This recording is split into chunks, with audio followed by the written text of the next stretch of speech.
nama saya Opianita Pratiwi dengan NIM 2430103050 akan menjelaskan materi yang berjudul Konsep Dasar Manajemen Pengembangan Kurikulum. Yang pertama, pengertian kurikulum. Kurikulum adalah alat untuk mencapai tujuan pendidikan.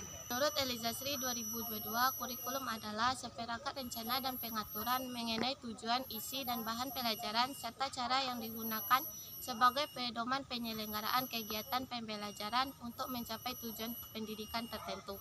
Yang kedua, tujuan kurikulum mencakup tujuan pendidikan nasional, tujuan institusional, tujuan kurikuler, dan tujuan pembelajaran. Yang ketiga, fungsi kurikulum.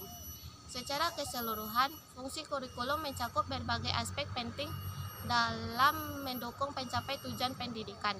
Kurikulum berperan sebagai landasan untuk meraih cita-cita manusia melalui tujuan yang telah ditetapkan, sekaligus menjadi pedoman pelaksanaan kebijakan dan program oleh pihak-pihak terkait dalam proses pendidikan.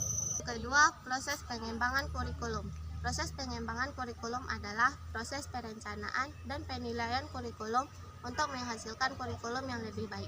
Ada 4 tahap pengembangan kurikulum dilihat dari tingkatannya, antara lain yang pertama, pengembangan kurikulum pada tingkat nasional. Yang kedua, pengembangan kurikulum pada tingkat institusi. Yang ketiga, pengembangan kurikulum pada tingkat mata pelajaran. Dan yang keempat, pengembangan kurikulum pada tingkat pembelajaran di kelas. Pengembangan kurikulum adalah proses bertahap yang dimulai dari penetapan standar nasional, disesuaikan oleh institusi pendidikan, dirancang untuk setiap mata pelajaran, dan akhirnya diimplementasikan di kelas oleh guru. Setiap langkah berperan penting untuk memastikan pendidikan berkualitas dan sesuai dengan kebutuhan peserta didik.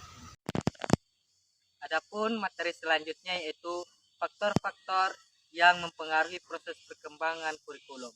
Yang pertama yaitu kebutuhan dan tuntutan sosial. Yang kedua yaitu perubahan dalam pendidikan. Yang ketiga yaitu standar pendidikan. Yang keempat yaitu karakteristik siswa.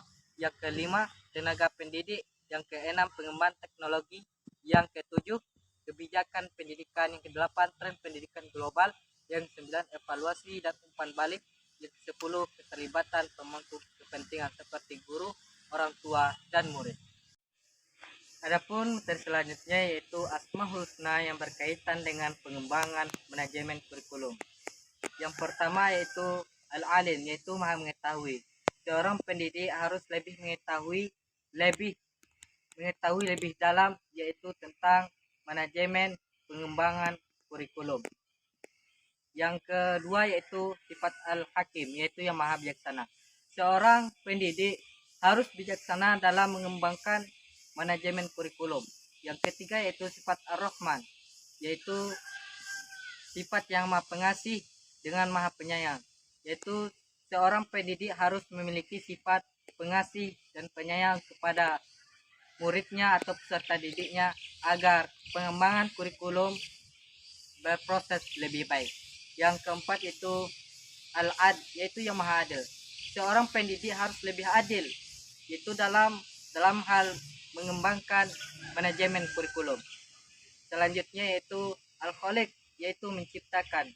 Yaitu seorang pendidik atau seorang guru harus bertindak, harus menciptakan sesuatu yang lebih baik, yaitu dalam hal pengembangan manajemen kurikulum. Yang selanjutnya itu assalam, yaitu keselamatan atau kedamaian.